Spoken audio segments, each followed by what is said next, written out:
আমার এলাকার বাজেট বন্ধ করে দিবেন, দেন। আমার এলাকার উন্নয়ন কার্যক্রম বন্ধ করে দিবেন, দেন। পুলিশ আমাকে সহায়তা না করার জন্য আপনারা ফোন দিয়ে বলে দিবেন পুলিশ যেন আমাকে সহায়তা না করে, দেন। আপনি এডমিনকে প্রশাসনকে বলে দিবেন হাসনাতের এলাকায় হাসনাতকে সহায়তা করতে করিয়েন না, দেন, সমস্যা নাই। দিন শেষে আমি এটা বিশ্বাস করি বাংলাদেশের জনগণ আমাদের পক্ষে আছে, কিন্তু সত্য বলা থেকে আমাকে বিরত রাখতে পারবে না। সংসদে চেয়ার তো কি হয়েছে, মানে কি হয়েছে ভাই? একটা লাইফে একটা জীবনে মানে দুইটা ডাল ভাত খাই বেঁচে থাকলেই তো হয়েছে, এর বেশি তো কোনো কিছুর দরকার নাই। মানে মাইরা ফেলবেন, ফাইন, মাইরা ফেললে একটা বৃহৎ একটা মহৎ কোনো কিছুর জন্য মৃত্যু, একটা স্বাভাবিক একটা বিছানায় পড়ে মৃত্যু, দুইটা তো সেম না। বয়স আমার মাত্র 27 বছর 7 মাস, ছোটো মুখে অনেক বড় কথা বলছি।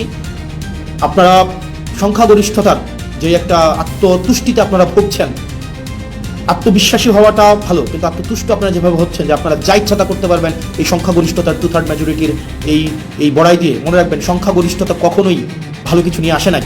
আপনার 96-তে, আপনার 91-তে সংখ্যাগরিষ্ঠতা ছিল, আর at the end of the day রাষ্ট্রের সংকটের দিকে আপনারা নিয়ে গিয়েছিলেন। 2001-এ যখন আপনারা সরকার গঠন করলেন তখন আপনারা হচ্ছেন সংকটের দিকে নিয়ে গিয়েছেন। রাষ্ট্র, সরকার, জনগণ আপনাদেরকে সুযোগ দিয়েছিল আপনারা আবার ইতিহাসের ইতিবাচক একটা অংশের পার্ট হওয়ার, কিন্তু দুঃখজনক বিষয় আপনারা সেটা হন নাই। এবং আমাদের অনেক এমপিও আছে বিএনপির মন্ত্রীদেরকে আসলে রাগাইতে চায় না, মনে করে যে এলাকার বাজেট টাজেট বন্ধ করে দিবে, উন্নয়ন কার্যক্রম বন্ধ করে দিবে, তাদের সাথে আসলে সম্পর্ক নষ্ট করে কি লাভ, আমার সম্পর্ক ভালো রেখেও কি লাভ, যেটা সত্য সেটা বলতে হবে। আমার